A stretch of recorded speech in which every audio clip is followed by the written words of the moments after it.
All right, we're here with the Sergio Oliva and MD Latino.tv. See, finishing, I usually do this in Spanish, man. We're going to do this kind of like in Spanglish.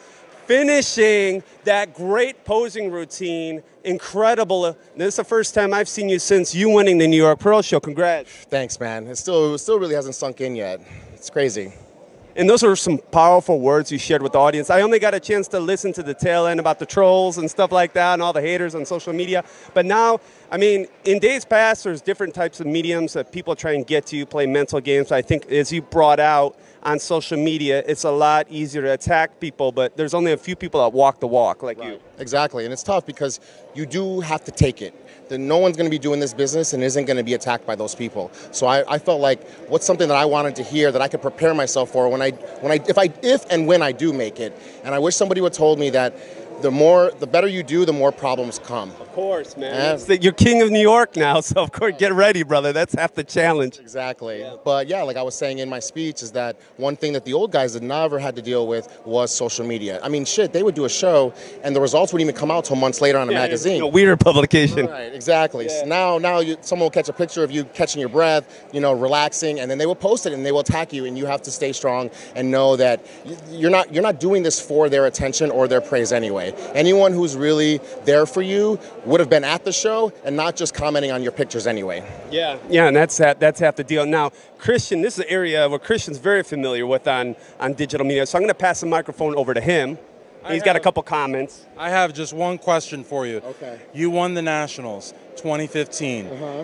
2 years later, you go on to win one of the biggest shows in bodybuilding, yet you're humble, you're laid back, you got mob backstage, you make time for everyone. I mean, it seems to me like the fans are number one to you. I think that's awesome. Yeah, because I consider myself the biggest fan.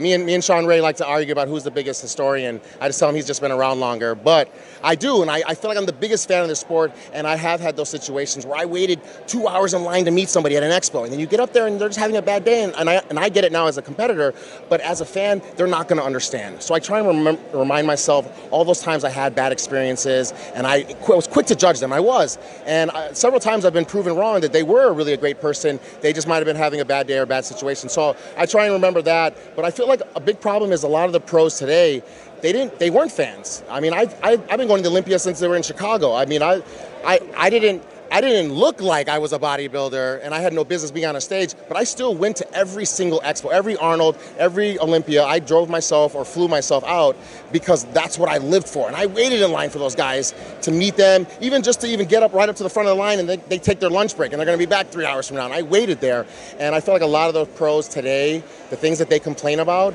proves that they did not do that. They were not on the other side of the belt waiting in line for people, and they just went straight to stardom. And you can see it comes off on them when they're off stage. And a big problem with bodybuilders today is we're always worried about on stage, next meal, next show. Well, we need to be worrying about how we act off stage as well. And I have a lot to learn with that too. I get attacked away, no bodybuilder ever has been attacked. And that's something that I'm still dealing with, and I'm still trying to get better at, is dealing with the pressures and the people that want me to live up to something when I just have my own expectations for myself. I have to say, too, that, your father was such an inspiration to so many people, especially here in Miami. Cuban Americans, like millions of Latinos, you had really one of the few guys that made Arnold fight like no other, but you have not been given any favors. I mean, you're honoring the past, but you're also making your own mark, which is just so much harder than the other guys. I mean, that no one's done any favors for you, actually. I mean, the bar's like this high, and you're meeting it and surpassing it. That's huge, man. Thanks. Absolutely huge. I'm gonna hand it back over to Kit, but thank you so much. It's an honor. I appreciate it. Thanks for those words. Thank you. So I'm going to make it quick here because I know you're hungry. You're going to go home and eat like a taco pizza or maybe a couple of them, right? I'm going to get some Rabo for sure. But going back to sort of what Christian was talking about, the shape of things to come, right? I notice right now a lot of these new pros, they're kind of shaking away. They're using their social media to build up their marketing careers and everything. That's good, but they're not presenting in those big shows like the New York Pro Show. And that took a lot of gut. That took a cojones, we say. That took some huevos, right?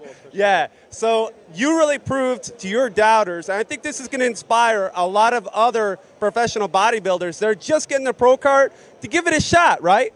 Yeah, exactly. All or nothing. Hey, I will tell you this. I didn't think I was going to win either. I didn't. To go into my first pro show, let alone the third hardest show in the world, I'd be lying to you if I said I was going to win. I wanted to win, but I shocked myself too. And exactly, why not just enter and maybe once in your career, you'll shock yourself. That's right. I like to end it on that. You know, look for Sergio Oliva Jr. on the cover of MD Latino, number 32, and a great article. Any last shout outs?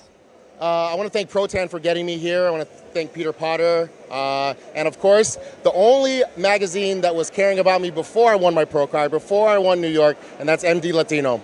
Gracias. And we'll see you in Miami more often, brother. It's good to have you here down in the 305. For sure. Hasta la próxima y que nunca te des por vencido. Ciao.